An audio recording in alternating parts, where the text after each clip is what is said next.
Hello friends, welcome back to my channel. ఈరోజు మన ఛానల్లో ఎగ్ బిర్యానీ చాలా రుచిగా సింపుల్గా ఎలా చేయాలో చూపించబోతున్నాను. మరి ఇంట్లోనే అదిరిపోయే రుచితో ఇలా బిర్యానీ ఒకసారి ట్రై చేయొచ్చు. ముందుగా ఒక బౌల్లోకి బాస్మతి బియ్యాన్ని తీసుకోండి. ఇక్కడ నేను అరకిలో బాస్మతి రైస్ని తీసుకున్నాను. ఇలా తీసుకున్న బియ్యాన్ని ఒకసారి బాగా కడిగి మళ్ళీ నీళ్ళను తీసుకొని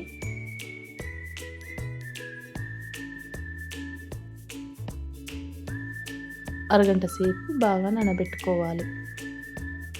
నీళ్లు బాగా వేడయ్యాక ఇందులోకి బిర్యానీ ఆకు, హోల్ గరం మసాలా, రుచికి సరిపడా ఉప్పు, తగినంత ఆయిల్ని తీసుకొని ఒకసారి కలుపుకోవాలి. నీళ్ళు ఎప్పుడు మసలడం స్టార్ట్ అవుతాయో అప్పుడు నానబెట్టిన బియ్యంలోని నీళ్ళను వంపేసి రైస్ని మాత్రమే తీసుకోవాలి. ఇలా బియ్యం తీసుకున్నాక ఒకసారి స్లోగా కలిపి రైస్ని 70-80% ఉడికించండి. మనం బియ్యం ఆల్రెడీ నానబెట్టాం కాబట్టి చాలా త్వరగా ఉడుకుతుంది. మధ్య మధ్యలో రైస్ ఉడికిందో లేదో చూస్తూ ఉడికించండి.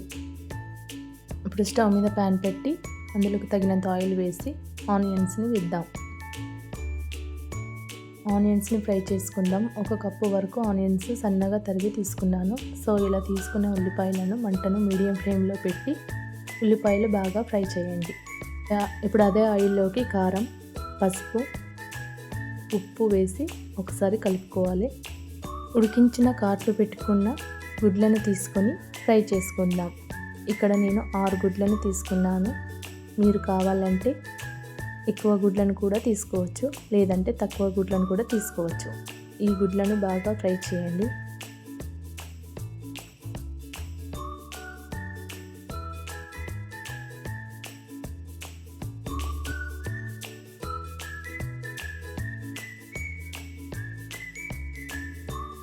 ఇలా ఫ్రై చేసి ఒక ప్లేట్లోకి తీసుకుందాం.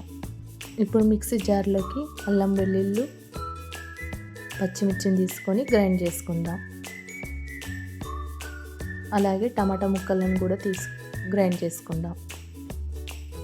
ఇప్పుడు అదే ఆయిల్లోకి బిర్యానీ ఆకు, 1/2 టీ స్పూన్ జీలకర్ర, హోల్ గరం మసాలా తీసుకొని ఫ్రై చేసుకుందాం.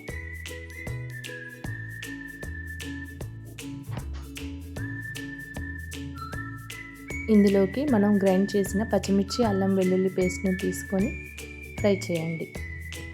ఇలా 1 నిమిషం పాటు ఫ్రై చేశాక గ్రైండ్ చేసిన టమాటా ప్యూరీని తీసుకొని బాగా ఫ్రై చేయండి. ఇది బాగా ఫ్రై అయ్యాక ఇందులో 1 కప్పు ఫ్రై చేసిన ఆనియన్స్ని తీసుకొని మరొకసారి కలుపుకోవాలి.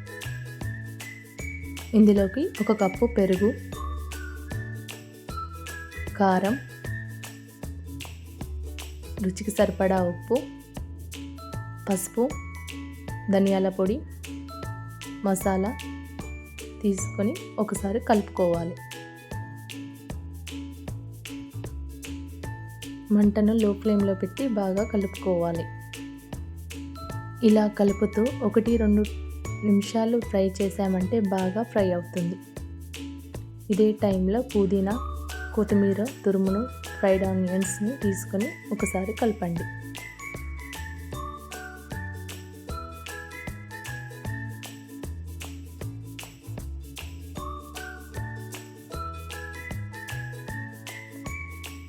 అలాగే మనం ఉడికించి పక్కన పెట్టిన అన్నాన్ని సగం వరకు తీసుకోండి.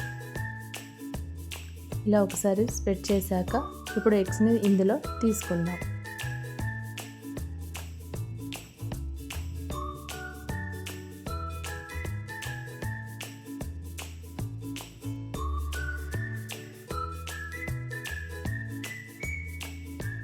ఇప్పుడు దీనిపైన మిగిలిన అన్నాన్ని తీసుకొని పైన సమానంగా తీసుకోండి.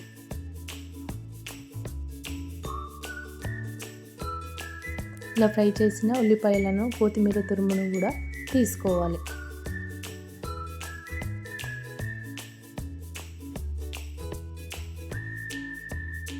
ఒక 1-2 టేబుల్ స్పూన్ల నెయ్యిని ఇలా పైన కొంచెం కొంచెం యాడ్ చేయండి.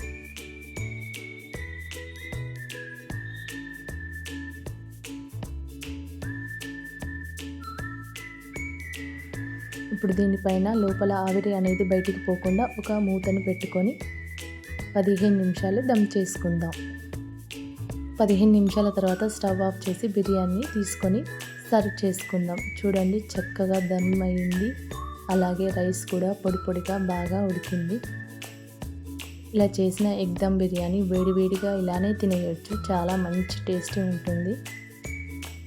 మీరు కూడా కావాలంటే పెరుగుతో కానీ రైతాతో కానీ తినేయచ్చు.